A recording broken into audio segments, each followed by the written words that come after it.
गीता अध्याय 15 के श्लोक 16-17 में 3 प्रभु बताए हैं। ये 3 प्रभु कौन हैं? किस प्रभु की शरण में जाने के पश्चात जन्म और मरण समाप्त हो सकता है? 3 प्रभुओं में सबसे उत्तम परमात्मा कौन है? कैसा है? उसका क्या नाम है? इन सभी गूढ़ रहस्यों को जानने के लिए अवश्य सुनिए जगत गुरु तत्वदर्शी संत रामपाल जी महाराज के अमृत वचन। बोलो सतगुरुदेव की जय। बंदी छोड़ कबीर परमेश्वर जी की जय। बंदी छोड़ गरीबदास जी महाराज जी की जय। स्वामी रामदेवानंद जी गुरु महाराज जी की जय।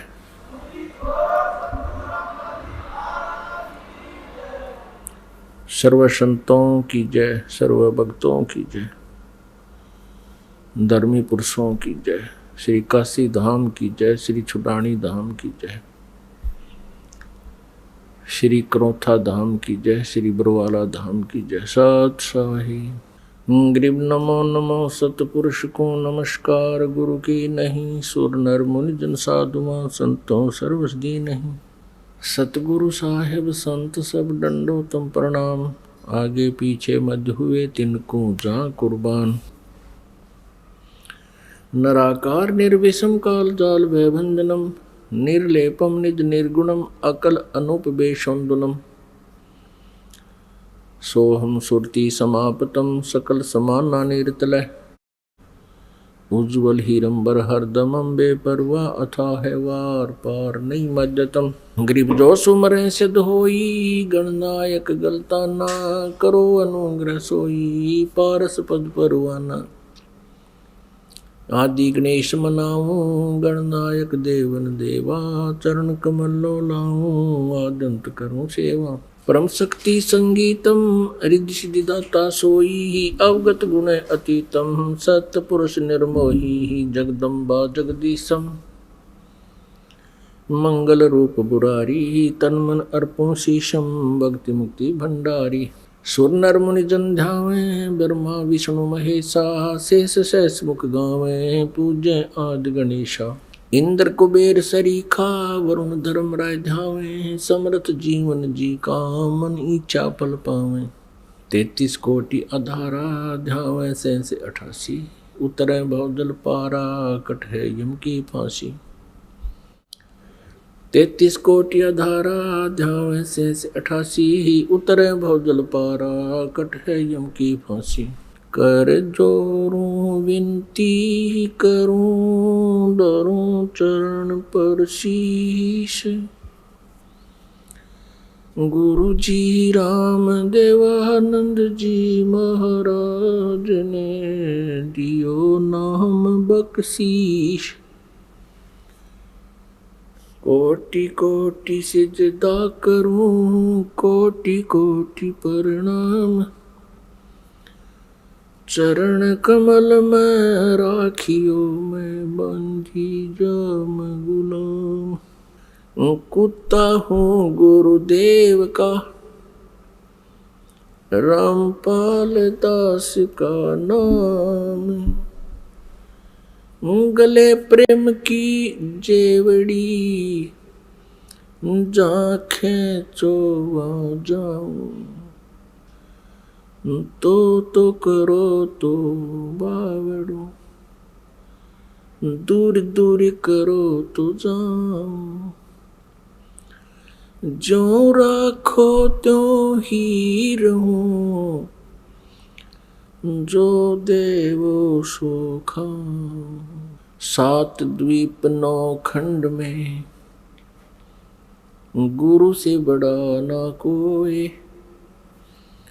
करता करे न कर सके गुरु करे सो होय। जय इब के सतगुरु मिले सब दुख आँखों रोय। चरणों ऊपर शीस धरूं कहूँ जो कहनी होय। कबीर साईं मिलेंगे पूछेंगे कुशलातु। आदि अंत की सब कहूँ, अपने दिल की बात है। गुरु जी तुम ना भूलियो, चाहे लाख लोग मिल जाएं। हमसे तुमको बहुत है, तुम जैसे हमको नहीं। कबीर तुम्हारे विसारे क्या बने, मैं किसकी शरण में जाऊं। शिव ब्रंच मुनि नारद, तिनके हृदय ना समाऊं। अब गुण किए तो बहुत किए, करत न मानी हार। भावे बंदा बख्श दियो, भावे गर्दन उतार। अब गुण मेरे बाप जी, बख्शो गरीब नवाज। जो मैं पूत कपूत हूँ, बहुर पिता को लाज। अब गुण किए तो बहुत किए, करत न मानी हारे। बावे बंदा बख्श दियो, बावे गर्दन उतार। अब गुण मेरे बाप जी, बख्शो गरीब नवाज। जो मैं पूत कपूत हूँ, बहुर पिता को लाज।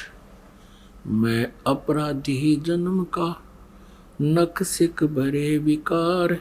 तुम दाता दुख भंजना, मेरी करो संभार। सूरत करो मम साइया, हम हैं भव जल माही। आप ही बह जावांगे जो, तुम न पकड़ोगे बाँ। परमपिता परमात्मा पूर्ण ब्रह्म, सर्व ब्रह्मांडों के रचनहार कबीर साहब हैं, कबीर देव जी हैं। वो हम सभी आत्माओं के जनक हैं, वही हमारे पिता हैं। इसी परमेश्वर में वो सभी गुण हैं। तुमेव माता च पिता, तुमेव बंधु च सखा, तुमेव विद्या च द्रविण, तुमेव सर्व मम देव देव। ये सर्व देव देव यही परमात्मा है जो सभी भगवानों का भगवान है, सबका मालिक है। अब प्रथम बार कोई श्रद्धालु ये वचन सुनता है कि कबीर देव, कबीर साहब पूर्ण परमात्मा है, परम अक्षर ब्रह्म है, सभी ब्रह्मांडों के रचयिता हैं, तो ये बात, ये वचन कुनीन की तरह जीवा पर रखे नहीं जाते।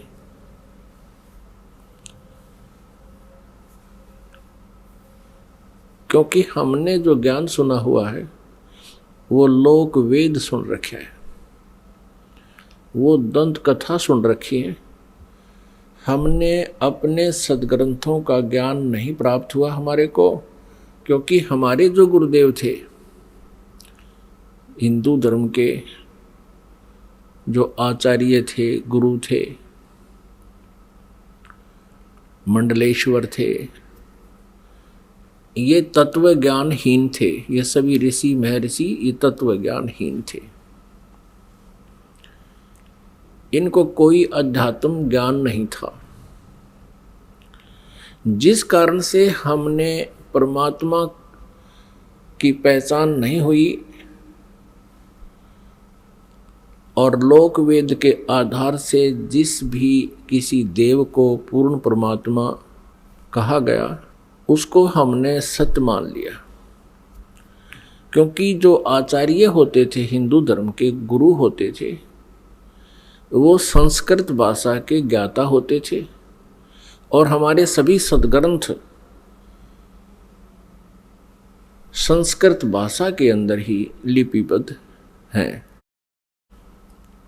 अब बाद में अनुवाद कर दिया गया हिंदी में या अन्य किसी भी लैंग्वेज में, वो बाद की बातें हैं। प्रारंभ में अभी तक ये प्रारंभ से लेकर अभी कुछ समय पहले तक ये सभी संस्कृत में विद्यमान थे और संस्कृत वाले तो अब भी एज इट इज हैं। अनुवादकर्ताओं ने अपनी अपनी भाषाओं में उनको ट्रांसलेट कर लिया है। अब जिस कारण से जनता जो थी, श्रद्धालु थे, वो उन गुरुओं पर, आचार्यों पर, मंडलेश्वरों पर विश्वास करते रहे कि ये संस्कृत के ज्ञाता हैं, संस्कृत बहुत अच्छी धारावाहिक बोल लेते हैं और सभी सद्ग्रंथ भी हमारे संस्कृत भाषा में लिखे हैं। जिस कारण से उस गुरु जी के विषय में कोई भी हमारे अंदर जो शंका उत्पन्न नहीं हुई, अविश्वास नहीं हुआ कि ये गलत कह रहा है। क्योंकि टीचर जो होता है वो विद्यार्थियों को जो भी ज्ञान देता है विद्यार्थियों के लिए स्वीकार्य होता है। अध्यापक से कुछ भी बोल रहा है तो बच्चे उसमें ऑब्जेक्शन नहीं करते, शिरोधार्य करते हैं। एक अध्यापक ने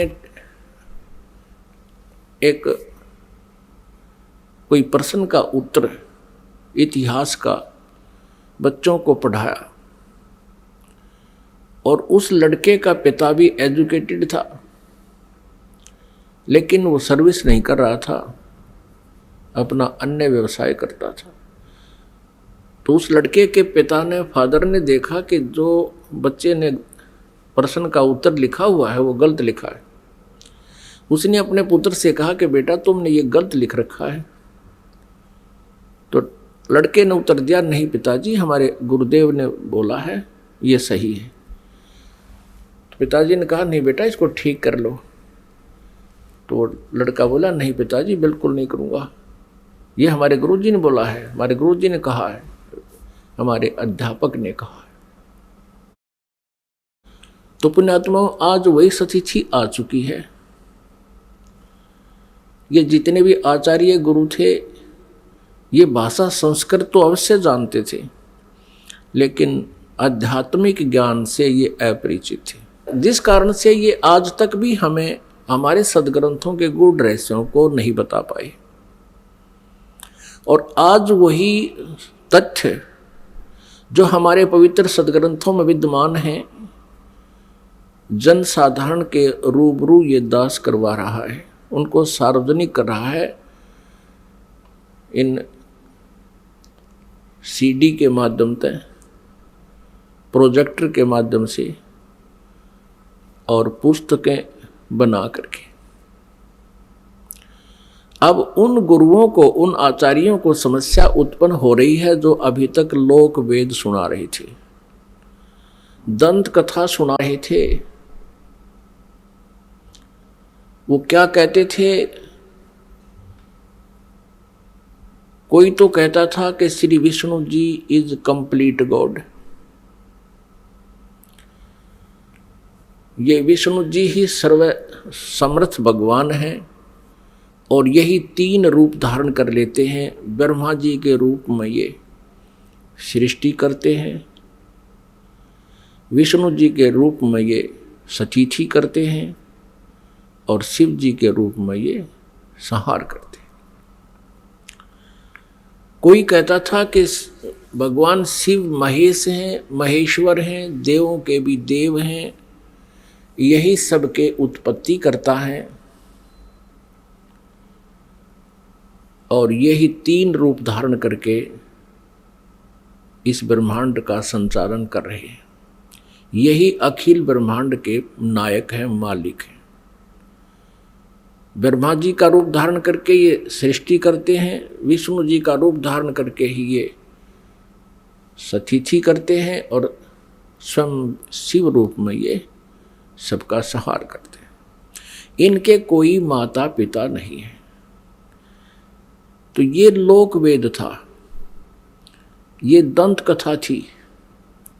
हम इनको सर्वेश्वर महेश्वर कहा करते थे। पुण्यात्माओं, जिस मार्ग पर हम चलते हैं, हम अपना सफर तय करने के लिए उद्धत होते हैं, तो उसकी जानकारी हमें थोरोली होनी चाहिए, कंप्लीट होनी चाहिए, फिर उस पर चलने का लाभ है। और यदि हम जाना चाहते हैं हिसार से दिल्ली और हम चल पड़े हिसार से सरसा की ओर, तो हमारा चलना व्यर्थ है। चाहे हम कितनी स्पीड से जा रहे हैं, कितनी गाड़ी को दौड़ा रहे हैं, वो व्यर्थ है। और किसी कारण से आप हिसार से और सिरसा जा रहे हो और रास्ते में कोई इत्तेफाक से कोई व्यक्ति मिल जाता है, पूछ लेता है कहाँ जा रहे हो जेंटलमैन, तो आप कहोगे कि हम दिल्ली जा रहे हैं। वो व्यक्ति आपसे ये कहे कि ये दिल्ली वाला वे नहीं है, ये दिल्ली मार्ग नहीं है, ये तो आप उल्टा जा रहे हो, सिरसा साइड में पंजाब की तरफ जा रहे हो।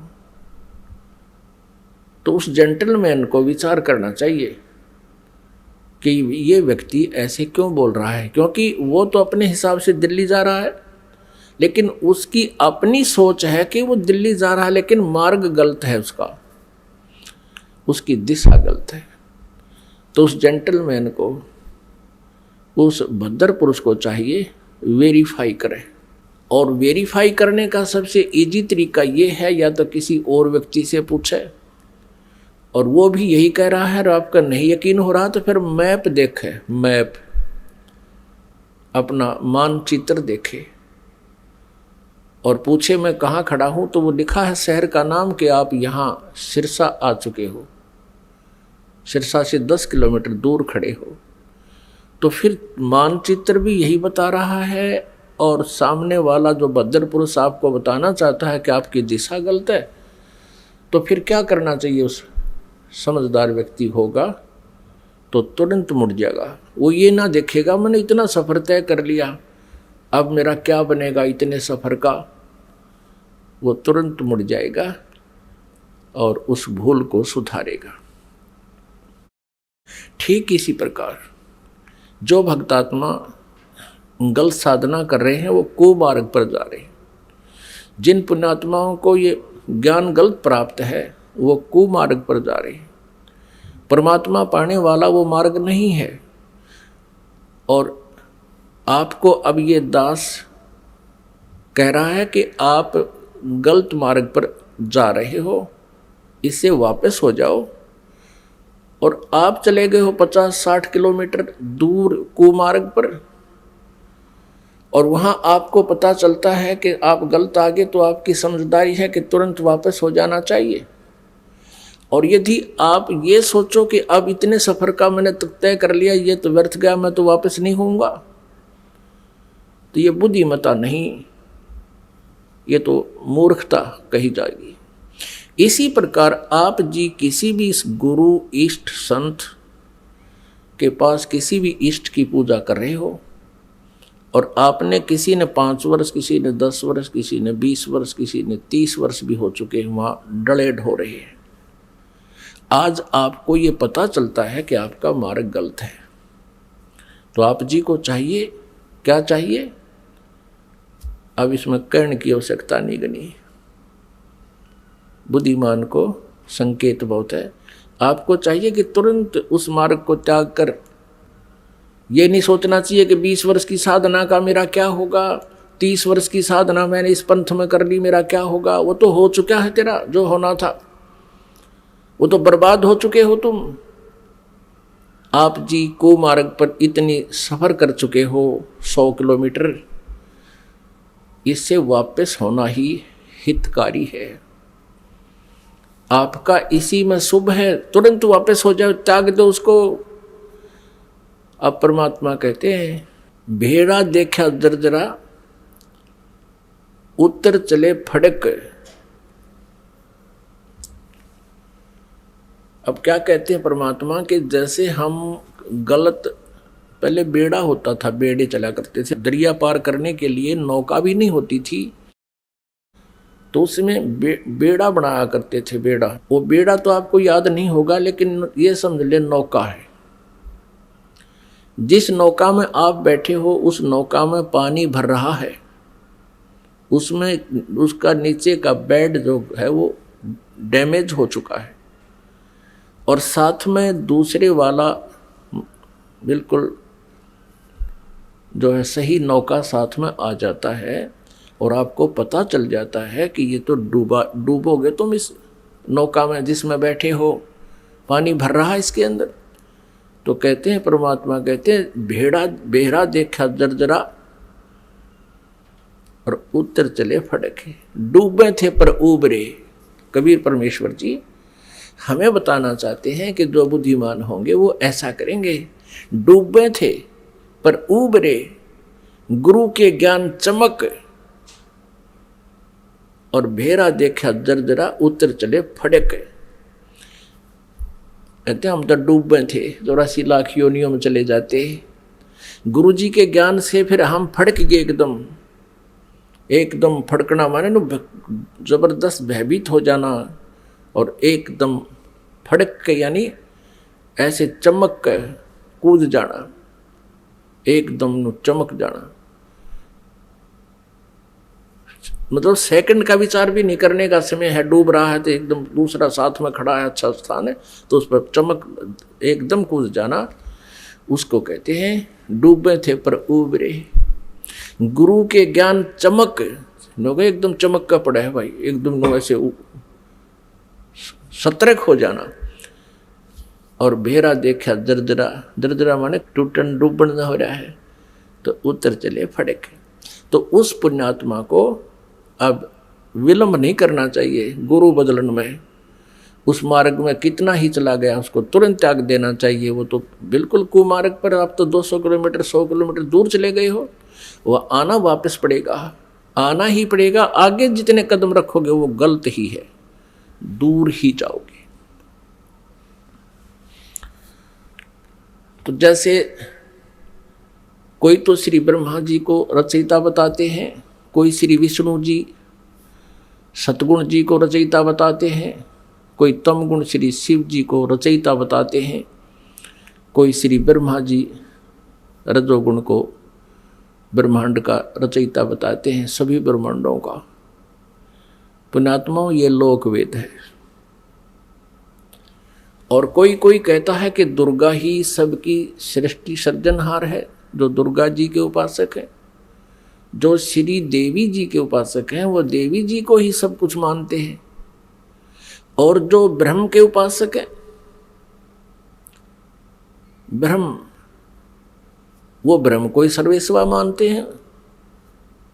तो पुण्यात्माओं, हमने सबसे पहले ये मैप देखना होगा, अपने सदग्रंथों रूपी मैप को हम पुनः देखेंगे कि इनमें हमें क्या मार्गदर्शन हुआ है, तो तब हम संतुष्ट होंगे।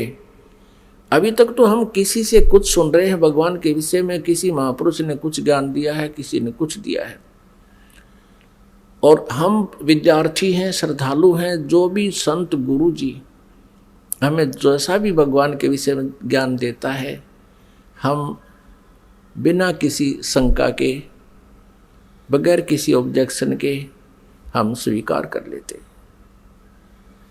तो पुण्यात्माओं, आप इसके विषय में कि भगवान कौन है, सृष्टि रचना कैसे हुई, ये जानकारी हमें सर्वप्रथम होनी चाहिए, और तभी हम परमात्मा के मार्ग पर सफल हो सकेंगे। फिर हमें कोई भ्रमित नहीं कर सकेगा। श्रीमद् भगवत गीता अध्याय नंबर 16 के श्लोक नंबर 23 में कहा है कि शास्त्र विधि को त्याग कर जो मनमाना आचरण करते हैं, यानी मनमानी पूजाएं करते हैं, मनमाने साधनाएं करते हैं जो शास्त्रों में विद्यमान नहीं है, जो ज्ञान और उसका समाधान, वो साधना व्यर्थ है। न उनकी गति होती है, न उनको कोई सुख प्राप्त होता है, और न ही उनको कोई सिद्धि प्राप्त होती है, अर्थात व्यर्थ, यूजलेस। फिर तुरंत ही 24वें श्लोक में 16वें अध्याय में कहा है गीता जी में कि इससे तेरे लिए अर्जुन कर्तव्य और अकर्तव्य की व्यवस्था में, कर्तव्य मीन जो भक्ति कर्म हमने करने चाहिए और जो ना करने चाहिए, जो त्यागने चाहिए और जो ग्रहण करने चाहिए, उनके लिए सदग्रंथ ही प्रमाण है। किसी की दंत कथा पर विश्वास मत करना।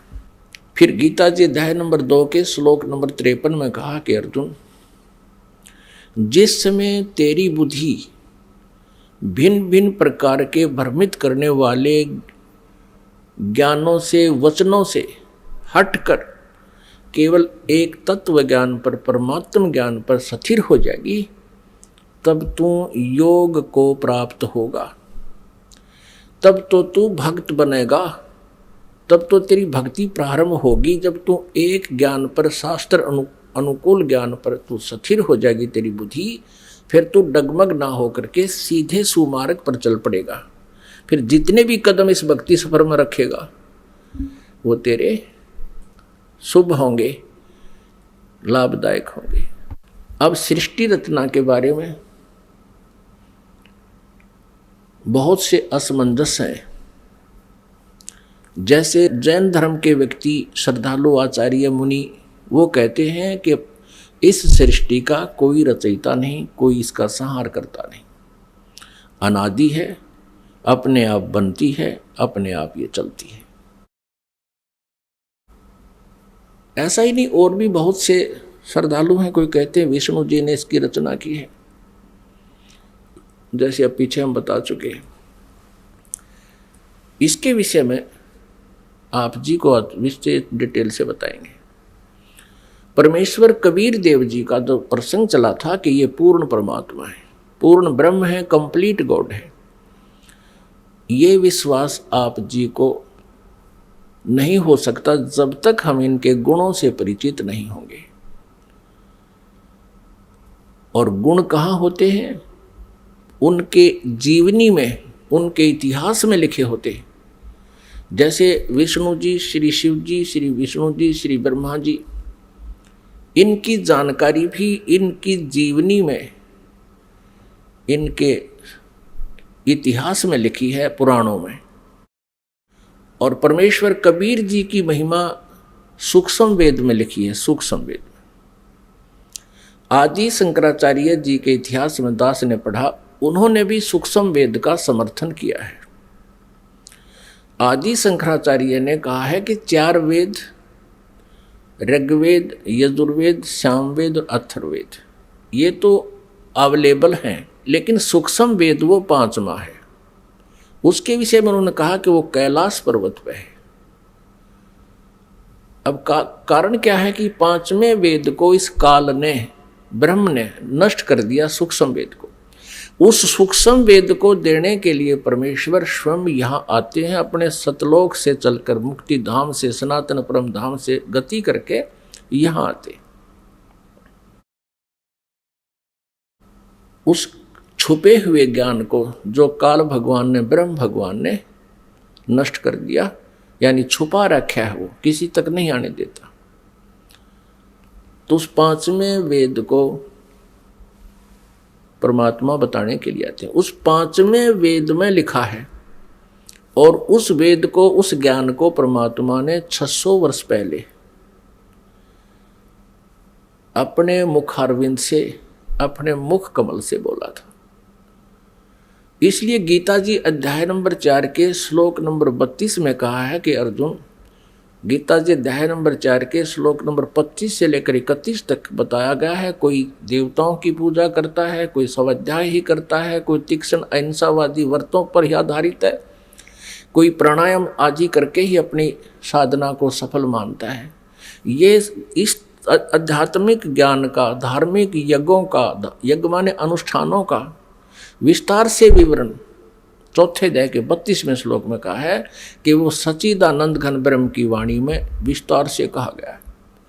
यहाँ अनुवादकर्ताओं ने श्रीमद् भगवत गीता अध्याय 4 श्लोक 32 में अनुवादकर्ताओं ने ज्ञान न होने से अनर्थ कर दिया। उसमें लिखा है ब्रह्मण मुखे, मूल पाठ में ब्रह्मण मुखे लिखा है, अनुवादकर्ताओं ने लिख दिया ब्रह्मण मुखे का अर्थ लिख दिया वेद की वाणी में। वो गलत लिख दिया, वो गलत अनुवाद किया है। ब्रह्मण मुखे माने सच्चिदानंद घन ब्रह्म की वाणी में,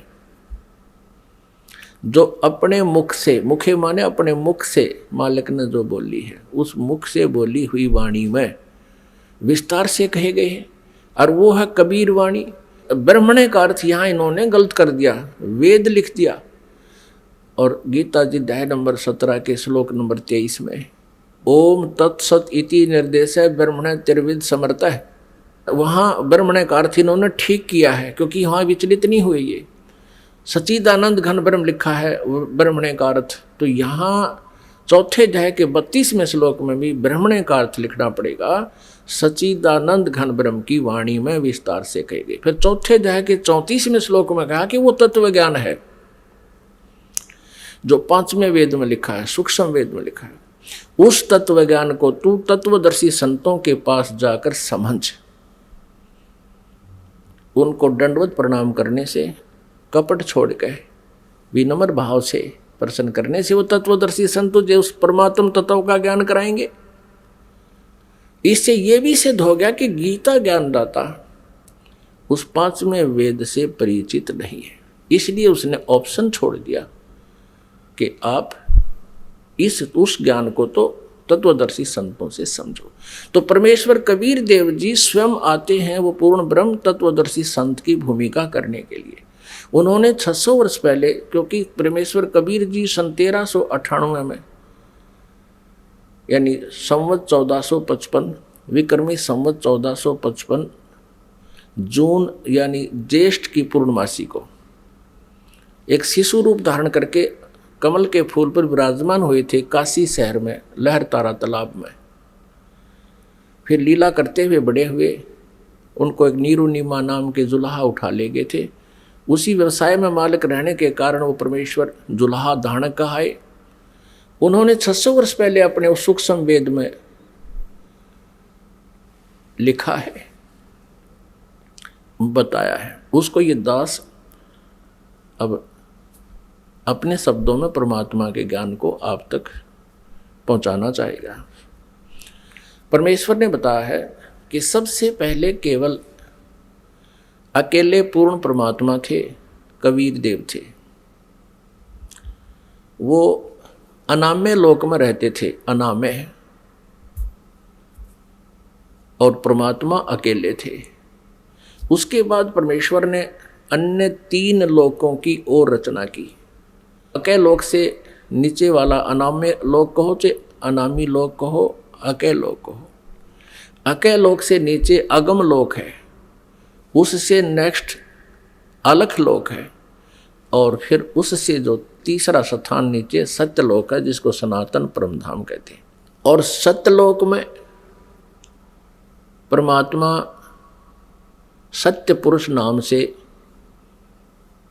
विद्यमान है। एक ही परमेश्वर ने अपने अन्य 3 रूप और बनाए।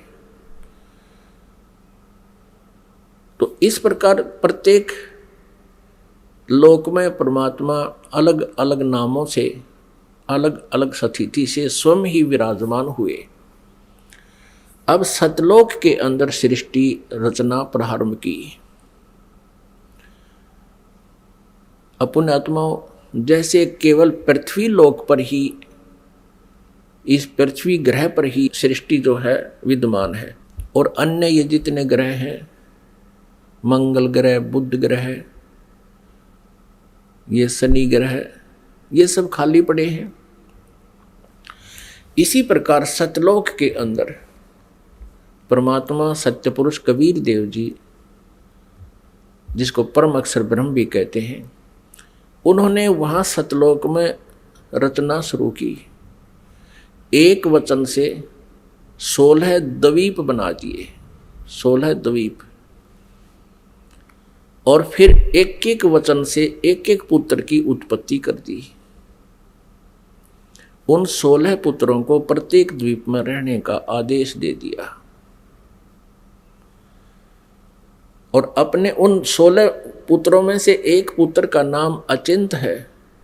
अचिंत से कहा कुछ समय के उपरांत आगे सृष्टि रचना करो। परमात्मा ये दिखाना चाहते थे उन पुत्रों को कि समर्थ के बिना कोई भी प्रयत्न करता है वो सफल नहीं होता। कहते हैं ना, जिसका काम उसी को साजे और करे तो मूर्ख बाजे। अचिंत ने अपने वचन से एक व्यक्ति उत्पन्न किया, उसका नाम रखा अक्षर पुरुष। अब उस अचिंत ने अपने द्वारा उत्पन्न पुत्र को वचन से जो उत्पन्न किया था उसको ही अविनाशी पुरुष मान लिया, उसको अक्षर पुरुष नाम से संबोधित किया और उसे कहा कि तू मेरा सहयोग करना सृष्टि रचने में। वहाँ परमात्मा ने प्रत्येक द्वीप में जब द्वीप रचना की, प्रत्येक द्वीप में मानसरोवर की भी रचना की, एक अलग से मानसरोवर भी, कॉमन मानसरोवर भी रचना की। तो वो अक्षर पुरुष मानसरोवर में जाके नहाने लगा, नहाते नहाते गहरा चला गया और वहां वो पानी में ही सो गया, निंद्रा आ गई। अपनात्मा सतलोक के अंदर श्वासों से शरीर नहीं है। बहुत समय तक वो बाहर नहीं आया। तब परमेश्वर कबीर देव जी ने उसी जल से जल लिया हाथ में, अपनी वचन शक्ति से उसको जादूगर की तरह एक अंडा बना दिया। उस अंडे में एक जीवात्मा प्रवेश करती, उस अंडे को छोड़ दिया उस मानसरोवर में। वो गड़गड़ गड़गड़ करता हुआ नीचे पहुंचा तो वो अक्षर पुरुष की जो अधूरी निंद्रा भंग होगी, जिस कारण से वो कुछ कोपित हो गया, उस कोपित दृष्टि से उसने अंडे की तरफ देखा कि किसने मुझे डिस्टर्ब किया है। उस कोप से वो अंडा फट गया, अंडा 2 भाग हो गया, उसमें से ये ब्रह्म निकला। अब आगे चल के इसी इतिहास में, इसी लीला कहानी में, अमर कथा में या सत्यनारायण कथा जो दास आपको सुना रहा है, अभी तक जो विष्णु जी को सत्यनारायण मानकर सत्यनारायण कथा कहा करते थे, वो सत्यनारायण कथा नहीं थी। अब ये है सत्यनारायण कथा। सत्यनारायण माने अविनाशी भगवान की कथा। तो उसमें से ये ब्रह्म निकला। आगे चल के आप 3 प्रभुओं से परिचित होंगे जो ब्रह्मा विष्णु महेश जी से भिन्न है। एक सर्वब्रह्म, इसको सर्वब्रह्म भी कहते हैं, सर्वब्रह्म। और दूसरा ये अक्षर पुरुष यानी अक्षर ब्रह्म। ये अक्षर पुरुष कहो तो अक्षर ब्रह्म कहो। और अंडे से निकला ये सर्वब्रह्म, सर्वब्रह्मन नाशवान, क्योंकि अक्षर पुरुष को तो अचिंत ने नाम दे दिया कि तू अविनाशी व्यक्ति उत्पन्न कर दिया मैंने, अक्षर पुरुष। अब वो स्वामी जितना हो जाता है फिर वही पुरुष प्रभु, पुरुष माने प्रभु भी कहते हैं। तो अक्षर पुरुष कहो या अक्षर ब्रह्म कहो, एक ही के 2 पर्यायवाची नाम है। इसी प्रकार सर पुरुष कहो, ये ब्रह्म जो अंडे से निकला ये सर पुरुष है, इसको सर ब्रह्म कहो, इसके पर्यायवाची नाम है। इसको ज्योति स्वरूपी निरंजन भी, काल भी, ये ब्रह्म ही आगे चल के काल भी कहा जाएगा। अब याद रखना, क्योंकि पुण्यात्मा जब तक आप इस इतिहास से परिचित नहीं होगे, सृष्टि रचना से, आप किसी भी सदग्रंथ को नहीं समझ सकते। तब परमेश्वर ने आदेश दिया उन दोनों को कि तुम बाहर आओ। अचिंत पुरुष तुम निंद्रा में थे, न वो अक्षर पुरुष तुम निंद्रा में थे, तुम्हें जगाने के लिए ये सब प्रोसेस अपनाया है, तुम बाहर आ जाओ। दोनों बाहर आ गए। अब परमात्मा ने अचिंत से कहा कि अचिंत, अब देख लिया तूने, समर्थ के बिना कोई कार्य सफल नहीं होता। अब तू तो इसको बाहर भी नहीं निकाल सकता था, और आगे से ध्यान रखना कि बीच में टांग अड़ाओ मेरी क्रिया में, इसलिए तुम्हें तुम्हारे सामर्थ्य से परिचित कराया है। तो अचिंत ने कान पकड़ दिए कि दाता हम कुछ नहीं कर सकते।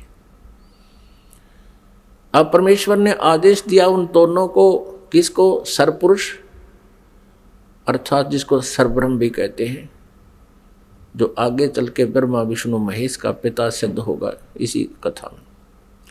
सरपुरुष और अक्षर पुरुष को दोनों से कहा कि तुम उस अचिंत के द्वीप में रहो।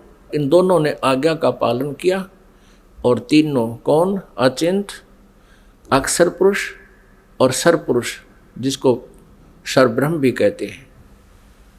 और यहाँ हम सीधी भाषा में उसको ब्रह्म भी कहने लगे। आगे डिफाइन करेंगे ब्रह्म क्यों कहने लगे।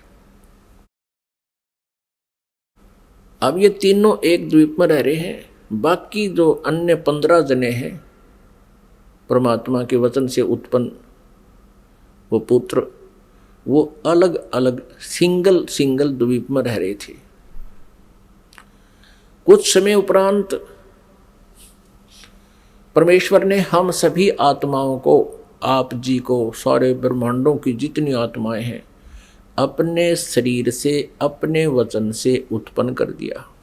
और वहाँ हम तेजो में शरीर में विद्यमान थे। नूरी शरीर है हमारा, यानी तेजो में शरीर है, एक तत्व से बना हुआ है। उसमें नाड़ी वो शुक्रम अकायम असनाविरम, वो जैसे हमारी शुक्र से बनी हुई काया नहीं होती जो माता पिता के संयोग से बनती है, उसमें नाड़ी आदि का जुगाड़ दौड़ नहीं होता, नाड़ी तंत्र नहीं होता।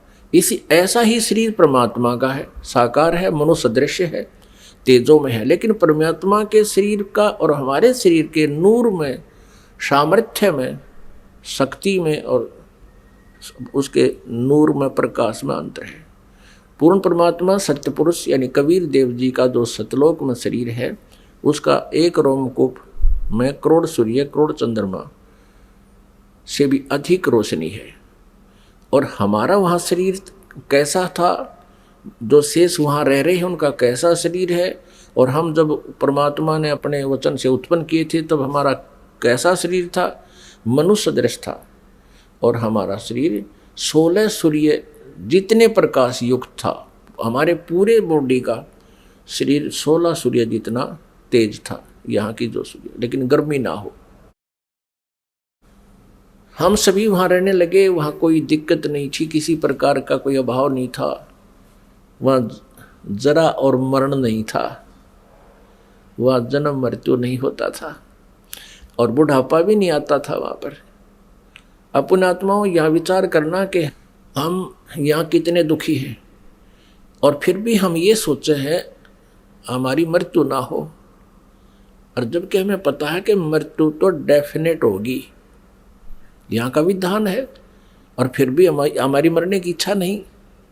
कारण क्या है कि हम ऐसे लोक में रहा करते थे जहाँ मृत्यु नहीं होती थी, जिस कारण से हमें ये मरना अच्छा नहीं लगता। और बिल्कुल ठीक है, वे क्यों तो जन्म हुआ था, और फिर क्यों मारे? 30, 40, 50, 60, 70, 80 वर्ष तो हम ये मकान मकून बनाने में लावा, फिर इसमें रहने पाते ना, 1 मिनट में कड़च कर देता है यहाँ का भगवान। तो वहाँ जरा और मरण नहीं था, जरा माने बुढ़ापा। अब कोई भी बूढ़ा होना पसंद नहीं करता, सबने सोचा मैं युवा दिखूं। और ये बड़े बड़े नेता तो सर्जरी करा कर मेकअप करना चाहें, कब तक करोगे? 10 साल पाछे फिर फ्यूज होगे। तो कहने का भाव ये है कि हमारी नेचर है ऐसी कि हम युवा दिखें, लेकिन यहाँ तो बनावटी आर्टिफिशियल है सारा, और वहाँ ओरिजिनल था। तो हम वहाँ ऐसे रहते थे। कुछ दिनों के उपरांत, यानी दिन नहीं है वहाँ पर, क्योंकि दिन हम वैसे बोल देते हैं, वहाँ दिन रात नहीं होती। तेजों में, प्रकाश में वो लोक है, प्रकाश में सब आत्माएं हैं, प्रकाश में परमात्मा है। वहाँ सूर्य उदय और अस्त नहीं होता। तो वहाँ कुछ समय के उपरांत इस ज्योति निरंजन, जिसको सरपुरुष कहा है, जिसको सरब्रह्म कहते हैं, जो गीता जी में अपने आप को कहता मैं काल हूँ, वो ब्रह्म है जो श्री कृष्ण जी के शरीर में प्रवेश करके बोल रहा है। आगे इतिहास बताएंगे, आपको पूरा डिटेल देंगे। इसको धैर्यपूर्वक सुनना, इस कथा को, क्योंकि ये पहली बार जो सुनता है उसको ऊट पटांग सी लगती है, लेकिन कुछ समय के बाद प्रमाण जब देखोगे आपको स्वीकार करना पड़ेगा और होगी स्वीकार्य।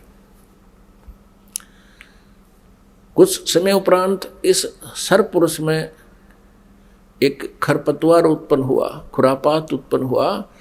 इसने सोचा कि हम 3 जने तो एक द्वीप में और हमारे अन्य भाई एक एक द्वीप में रह रहे हैं, तो वहां ये विधान का पता चला कि तप से राज्य प्राप्त होता है। उसने खड़ा होकर के एक पैर पर तप किया और 70 युग, यहां के 70 युग तक तप किया।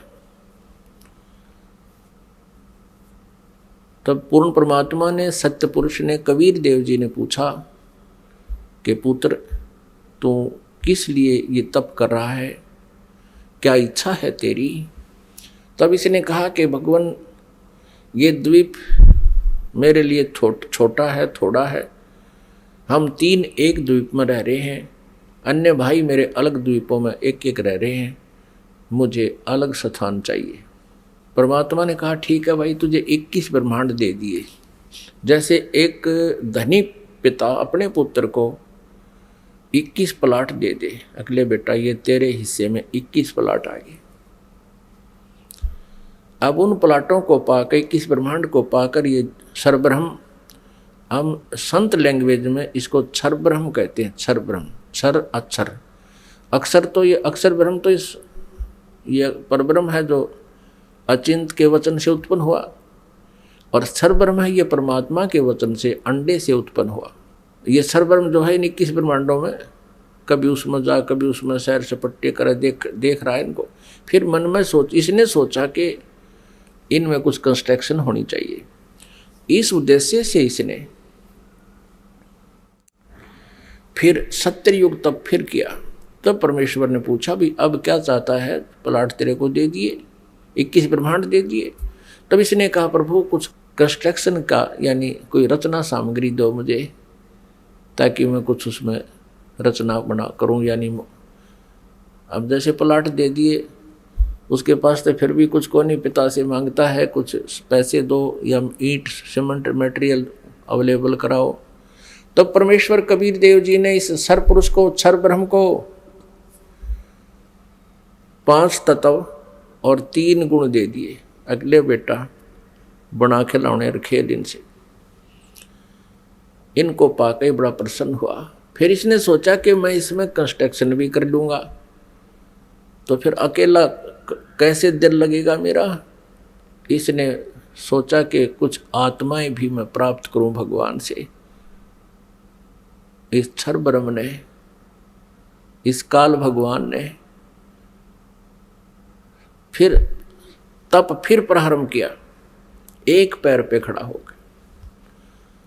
तो उधर से हम यहां इसके जाल में कैसे फंस गए, ये एक बहुत विशेष विचारणीय समय जो है ना बात है पुण्यात्माओं, एक विशेष विचारणीय विषय है कि हम क्यों फंसे। फिर चल इसने तो ऐसा कर लिया, प्राप्त हुआ अलग से, हम इसके साथ कैसे, हम जो फंसे हुए हैं ये इसके साथ फंसे हुए हैं, इस ब्रह्म के, क्षर ब्रह्म के साथ हम यहाँ आ गए, जिस कारण से हम यहाँ दुख पा रहे हैं। अपने पिता को छोड़ आए जहाँ कोई अभाव नहीं था, कोई जन्म मृत्यु नहीं थी। तो हम कैसे फंसे कि हम वहाँ देख रहे थे इसके तप को, और जब ये खड़ा होकर तप कर रहा था, एक पैर पे खड़ा होकर, हम सभी इस पर आसक्त हो गए। इतने आसक्त हो गए, ओहो देख कितने दिन से एक पैर पे खड़ा है, कभी इस पैर को कर लेता है, कभी उस पैर पे खड़ा हो जाता है, और ऐसे करके खड़ा है कभी। तो हम इसकी इन अदाओं से इतने प्रभावित हो गए, हम अपने भगवान से भी दिल हटा बैठे। जो हमें सर्व सुख दे रहा था, सब सुविधाएं उपलब्ध करा रहा था, हम उससे हटकर इसके ऊपर आसक्त हो गए।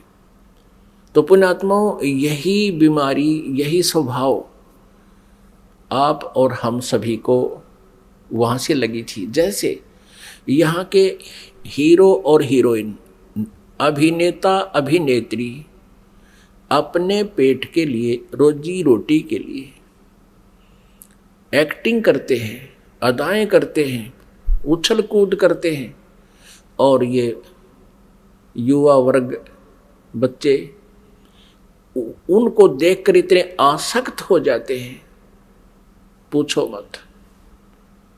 और यदि कोई हीरो या हीरोइन यानी कोई अभिनेता या अभिनेत्री यहाँ बरवाला में आ जा या हिसार में आ जावे, फिर देखो इन बच्चों के, कॉलेज वालों के, जवान बच्चों की वहाँ कैसे भीड़ उमड़ कर जाती है, और कम से कम 200, 300, 400 फुट से दूर खड़े खड़े देखते हैं कि देखो वो खड़ा, वो है वो फलाना नेता अभिनेता, वो खड़ी, वो है फलानी अभिनेत्री। अब वो तो अपने पेट के लिए कर रहा है सारे काम, और वो बच्चे बेमतलब वहाँ जा रहे हैं उसको देखने के लिए। लेना एक न देने दो, क्या देगा उनको वो, और धक्के खा के सामने भूखे अपने वापस आ जाते हैं। ठीक इसी प्रकार हम इस काल पर आसक्त हो गए और भगवान से हमारा हृदय हट गया। परमेश्वर कबीर देव जी ने बहुत बार आकाशवाणी की कि कोई भी इस ज्योति निरंजन के इस ड्रामे को मत देखे, इस पे प्रभावित ना हो, आप अपना मालिक में ध्यान रखो। लेकिन हम ऊपर से तो सावधान हो गए, जैसे हम बिल्कुल इसको नहीं चाहते, लेकिन अंदर से कसक नहीं गई। वो तो अंतर्यामी है परमात्मा। तो उस समय परमात्मा के बार बार कहने पर भी हम इस काल से अपना मन नहीं हटा सके, अपनी आत्मा को नहीं हटा सके, और अंदर से इसमें चाह बनी रही। अब इसने तीसरी बार जब तप शुरू किया, इसने परमेश्वर से चाहा कि मैं कुछ आत्मा प्राप्त करूं। जब परमेश्वर ने इससे पूछा, जब इसने 64 युग तप कर लिया, तीसरी बार तब पूछा कि क्या चाहता है ज्योति निरंजन, जो आपने मांगा था वो मैंने आपको दे दिया, अब तू क्यों हट कर रहा है। तब इसने कहा, ज्योति निरंजन ने यानी क्षर पुरुष ने कहा कि प्रभु मुझे कुछ आत्माएं दे दो, मैं अकेला वहां नहीं रह सकता, 21 ब्रह्मांडों में अकेला कैसे रहूंगा। तब परमेश्वर ने कहा कि भी देखो, तेरे तप के बदले में 64 युग जो तप किया, इसके बदले में और राज्य दे सकता हूं, और वस्तु मांग ले वो दे सकता हूं, लेकिन ये आत्मा नहीं दे सकता, क्योंकि ये मेरी आत्मा है।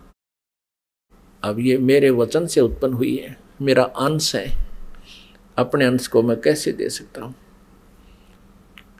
लेकिन परमात्मा ने एक ऑप्शन रख दिया कि इसमें एक ऑप्शन है कि यदि वो स्वयं स्वेच्छा से कोई जाना चाहता तेरे साथ तो जा सकते, लेकिन मैं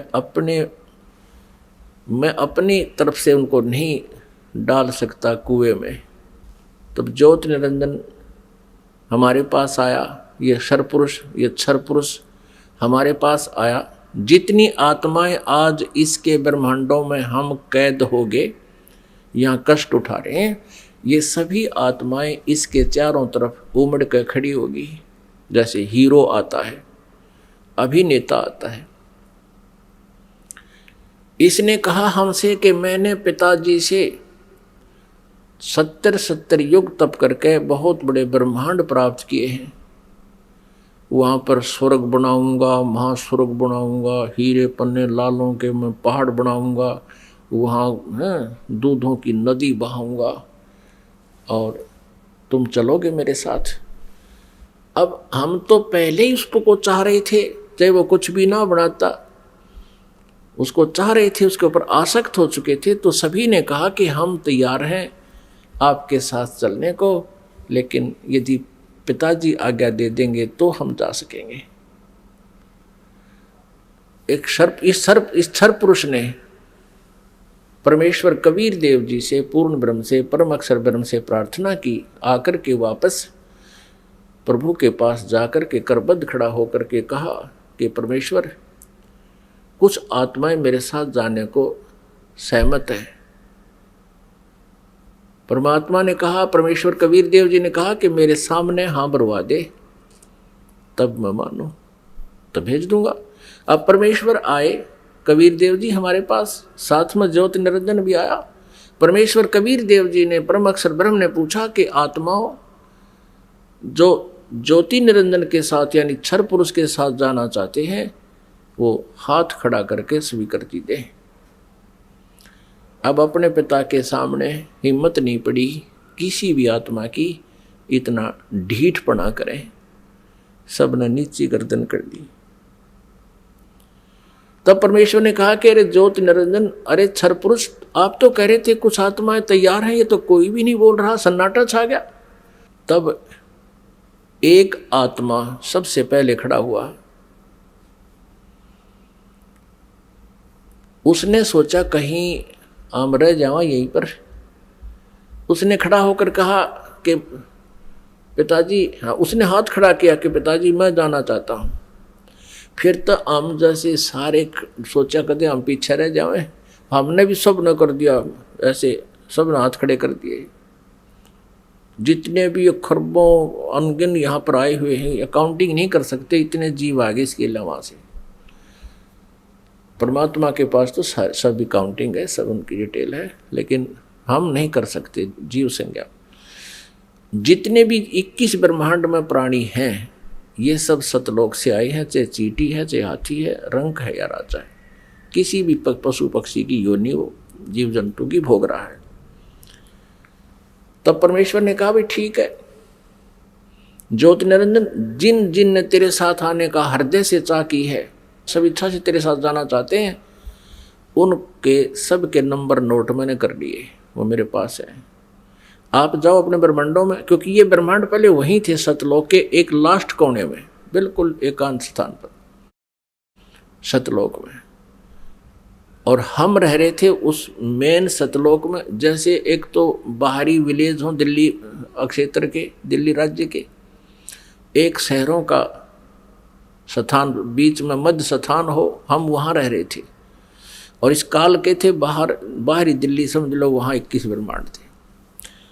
ये निरंजन चला गया वहाँ पर अपने ब्रह्मांडों में, ये क्षर पुरुष, इसको ज्योति निरंजन भी कहते हैं, इस काल, इसको काल भी कहते हैं। आगे चल के ये इसके कई नाम रखे जाएंगे इसी कहानी में। तो उधर से परमात्मा ने क्या किया, जिस आत्मा ने सर्वप्रथम हाथ खड़ा कराया था, स्वीकृति दी थी क्षर पुरुष के साथ जाने की, परमेश्वर ने उसका एक युवा स्त्री रूप बना दिया।